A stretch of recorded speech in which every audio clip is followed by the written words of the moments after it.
Yesterday I arrived here in New York City, and this morning I woke up to the best news that I've heard regarding the Second Amendment, really maybe in my lifetime, and that's that the Supreme Court is taking up a Second Amendment case, specifically in New York. Now, a couple years ago, the Supreme Court did take up a case in New York regarding our abilities to, well, New York citizens, me being here now, that obviously affects me. I don't live here though.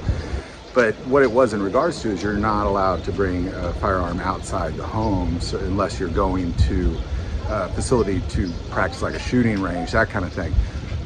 Well, really the violation in that, there's so many violations in that, but the big one was that people realized, well, if I go from my house to a shooting range and I pull over to get gas, I'm actually a federal offender at that point.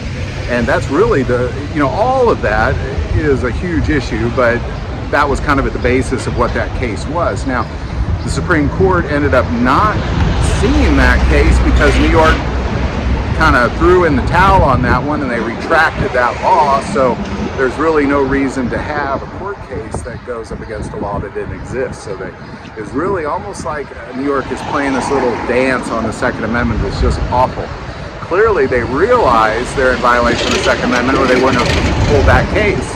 Today, the case is in regards to concealed carry. I mean, the fact that I can't carry right now, unless, or if I do it, it's illegal, is ridiculous.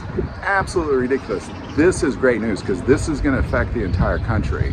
I hope that New York does not pull out of this and end up allowing people to conceal carry, because that would be great news for the state of New York. But then the other states like California, Oregon, Washington, as well as Illinois, will then still be in violation of the Second Amendment. So I hope New York stands their ground on this one and it makes it to court, which is next month. So it's coming quick. So next month, the Supreme Court will be seeing a case regarding violations of the Second Amendment in New York. Now, what this one is in regards to is our ability to carry. So I should be able to carry right now. It's ridiculous that I can't carry right now, but I'm in this city of, including New Jersey, you're probably talking 12, 14 million people. So this is a big deal. I don't want to be in a city of 14 million people and not be able to carry. I don't want to be in a town of 500 and not be able to carry. If I'm in the United States, I should be able to carry. So thank God the Supreme Court has taken this up.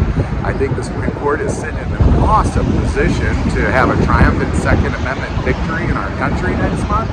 Having Amy Coney Barrett, who's absolutely pro-Second Amendment, now kind of leaning the scales to the pro-Second Amendment side. This is good news.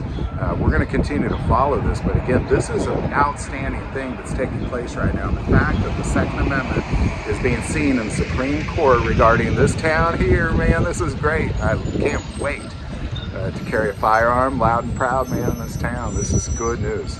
Great news for the rest of the country as well. We're going to see a moment in time here where the rest of the country, ideally by the end of May, for sure by the end of June, will be sitting in a position to be able to carry constitutional carry coast to coast. Love to hear your thoughts on that. Put it in the comments below. If you like this video, click like and subscribe. If you feel called to support this channel with the Patreon, that link is also below. The most important part of this channel is we take prayer requests, so never hesitate to send that in. Thank you for watching this episode of God, Family, and Guns. As always, love God, love your family, and love guns.